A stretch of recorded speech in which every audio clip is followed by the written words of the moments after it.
Test 3. Part 1. You will hear a man talking to the coordinator of a photography club.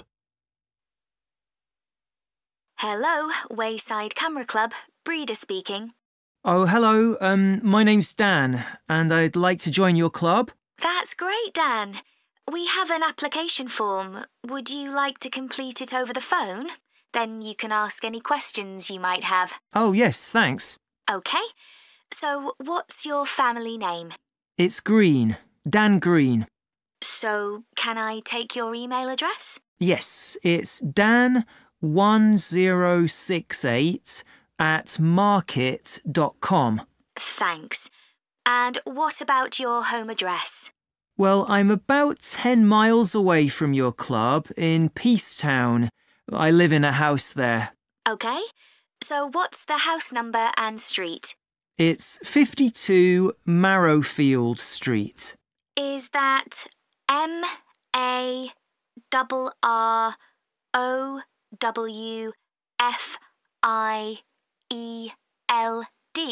That's right. And that's Peacetown, you said? Uh-huh. So, how did you hear about our club? Did you look on the internet?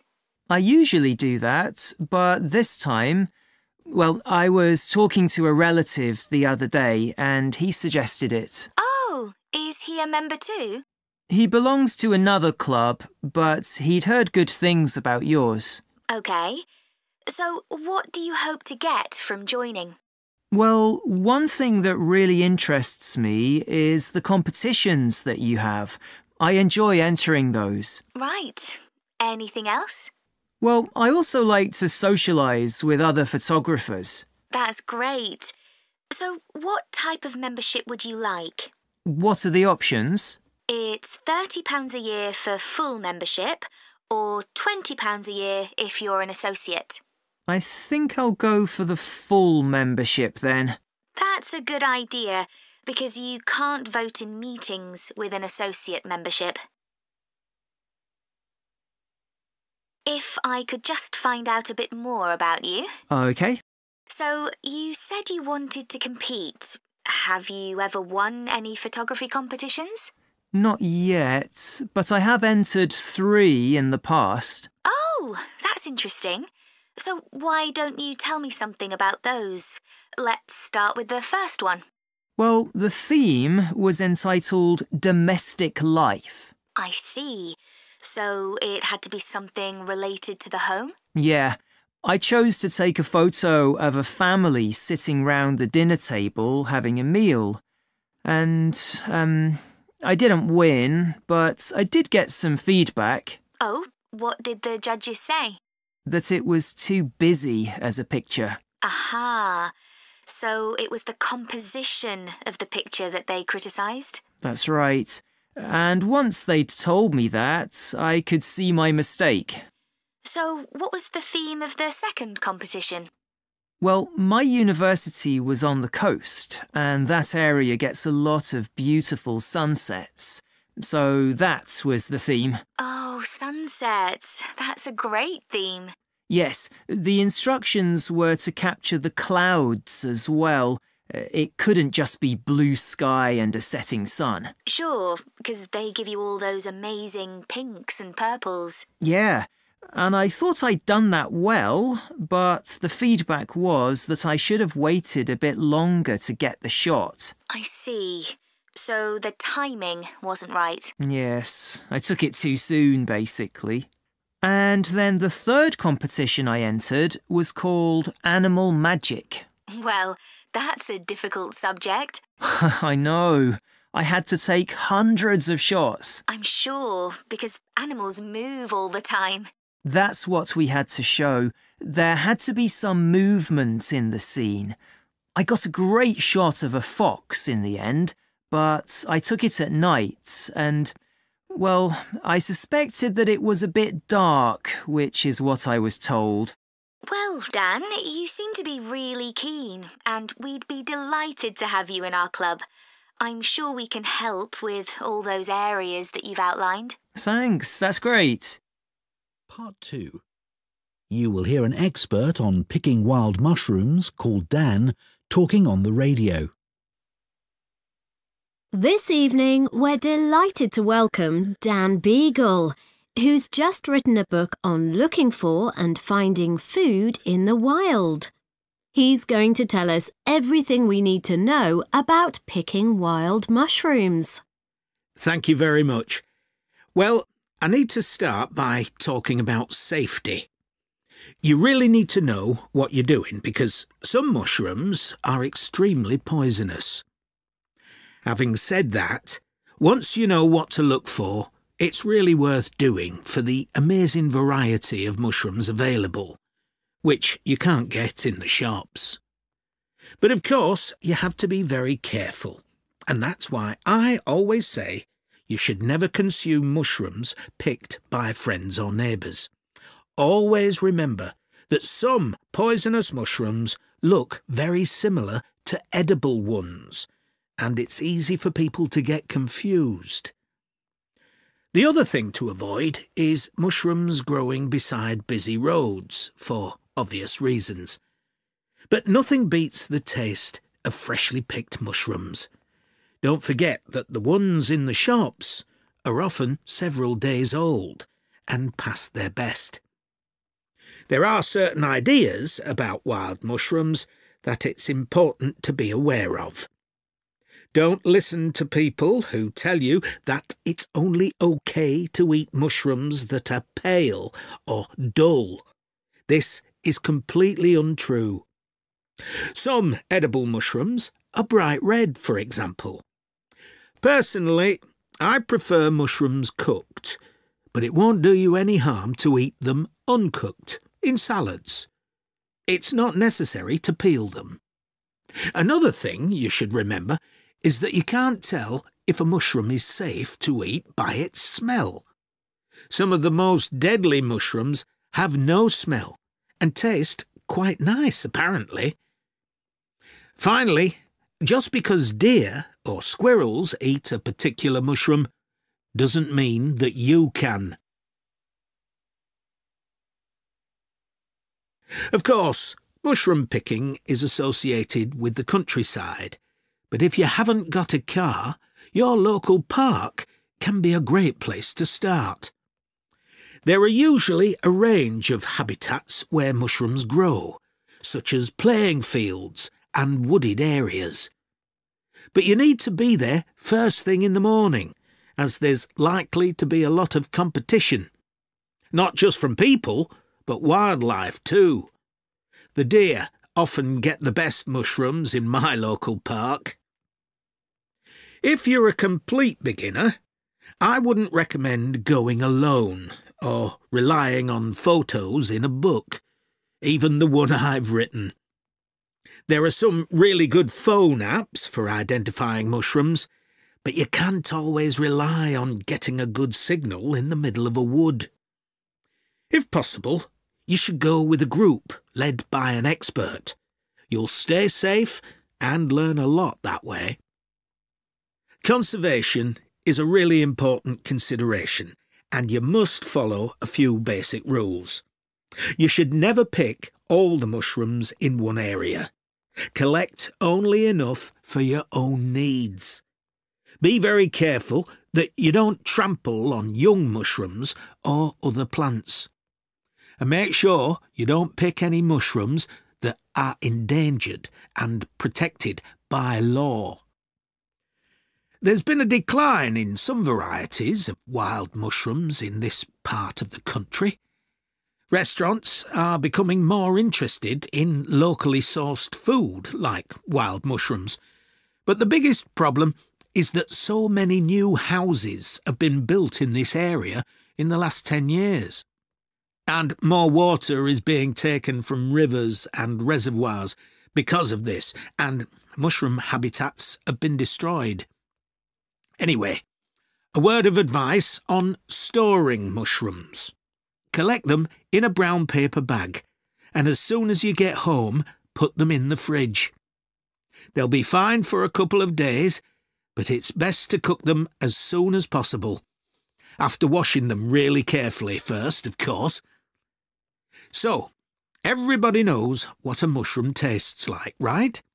Well, you'll be surprised by the huge variety of wild mushrooms there are. Be adventurous. They're great in so many dishes. Stir-fries, risottos, pasta. But just be aware that some people can react badly to certain varieties, so it's a good idea not to eat huge quantities to begin with. OK, so now I'm going to show you a few examples of poisonous mushrooms. Part 3. You will hear two business students discussing automation and the future of work. That seminar yesterday on automation and the future of work was really good, wasn't it? Looking at the first industrial revolution in Britain in the 19th century and seeing how people reacted to massive change was a real eye-opener. Yes. It was interesting to hear how people felt about automation then and what challenges they faced. I didn't know that first started with workers in the textile industry. With those protesting workers called the Luddites, destroying their knitting machines because they were so worried about losing their jobs. Yes, and ultimately they didn't achieve anything. And anyway, industrialisation created more jobs than it destroyed. Yes, that's true. But it probably didn't seem a positive thing at the time. I can see why the Luddites felt so threatened. I know. I'm sure I would have felt the same. The discussion about the future of work was really optimistic for a change. I like the idea that work won't involve doing boring, repetitive tasks, as robots will do all that. Normally, you only hear negative stuff about the future. Bit too optimistic, don't you think? For example, I can't see how people are about to have more leisure time when all the evidence shows people are spending longer than ever at work. No, that's true. And what about lower unemployment? I'm not so sure about that. Perhaps in the long term, but not in the foreseeable future. And I expect most people will be expected to work until they're much older, as everyone's living much longer. That's already happening. I enjoyed all that stuff on how technology has changed some jobs and how they're likely to change in the near future. Yeah, incredible. Like accountants. You might think all the technological innovations would have put them out of a job, but in fact there are more of them than ever. They're still really in demand and have become far more efficient. Right, that was amazing. 20 times more accountants in this country compared to the 19th century. I know. I'd never have thought the demand for hairdressing would have gone up so much in the last 100 years. One hairdresser for every 287 people now, compared to one for over 1,500. Yeah, because people's earning power has gone up so they can afford to spend more on personal services like that. But technology hasn't changed the actual job that much. No, they've got hairdryers, etc. But it's one job where you don't depend on a computer. The kind of work that administrative staff do has changed enormously, thanks to technology. Even 20 years ago, there were secretaries doing dictation and typing. Yes, really boring compared to these days, when they're given much more responsibility and higher status. A lot of graduates go in for this kind of work now. I'd expected there to be a much bigger change in the number of agricultural workers in the 19th century, but the 1871 census showed that roughly 25% of the population worked on the land. Yeah, I'd have assumed it would be more than 50%. Now it's less than 0.2%. What about care workers? They barely existed in the 19th century, as people's lifespan was so much shorter. But now, of course, this sector will see huge growth. Yeah, and it's hard enough to meet current demand. The future looks quite bleak for bank clerks. They've been in decline since ATMs were introduced in the 80s. And technology will certainly make most of the jobs they do now redundant, I think. I agree. Although the situation may change, it's very hard to predict what will happen. Part 4. You will hear part of a lecture for astronomy students about the need for a system to manage satellites and other objects orbiting the Earth. In today's astronomy lecture, I'm going to talk about the need for a system to manage the movement of satellites and other objects in orbit around the Earth. In other words, a space traffic management system.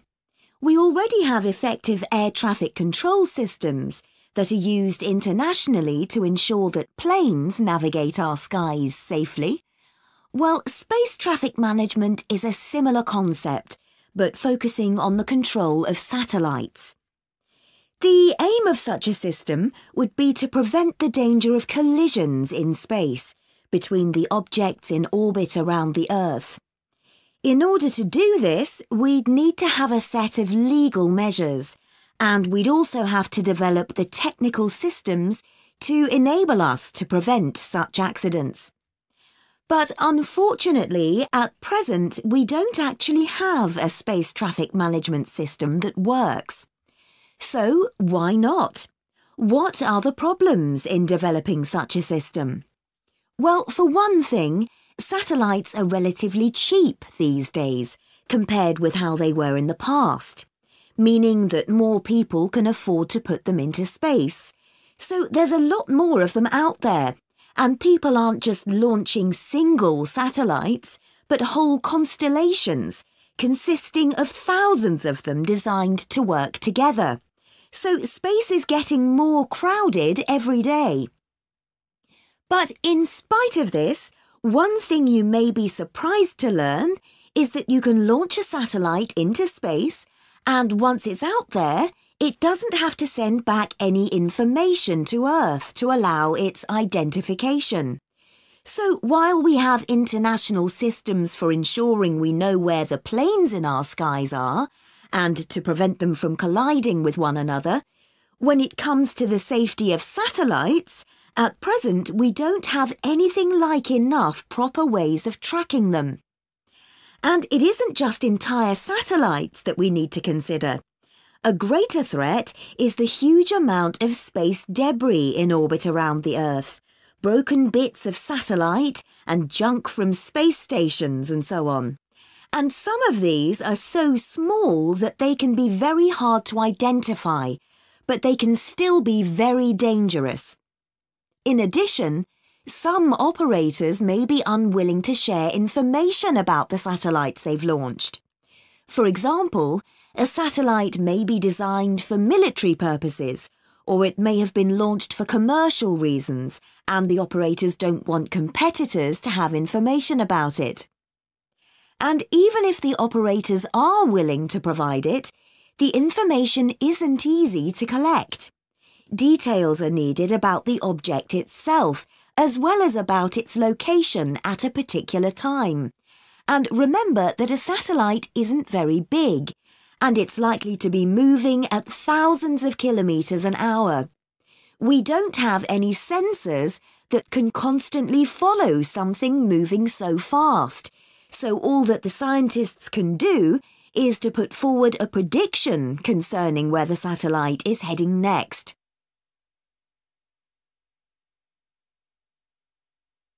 So those are some of the problems that we're facing. Let's consider now some of the solutions that have been suggested. One key issue is the way in which information is dealt with. We need more information, but it also needs to be accessible at a global level. So we need to establish shared standards that we can all agree on for the way in which this information is presented. We already do this in other areas of science, so although this is a challenge, it's not an impossible task. Then as all this information's collected, it needs to be put together so it can be used. And that will involve creating a single database on which it can be entered. As we continue to push forward new developments, congestion of the space environment is only going to increase. To cope with this, we need to develop a system like the one I've described to coordinate the work of the numerous spacecraft operators. But it's also essential that this system is one that establishes trust in the people that use it, both nationally and at a global level. One interesting development that I'll mention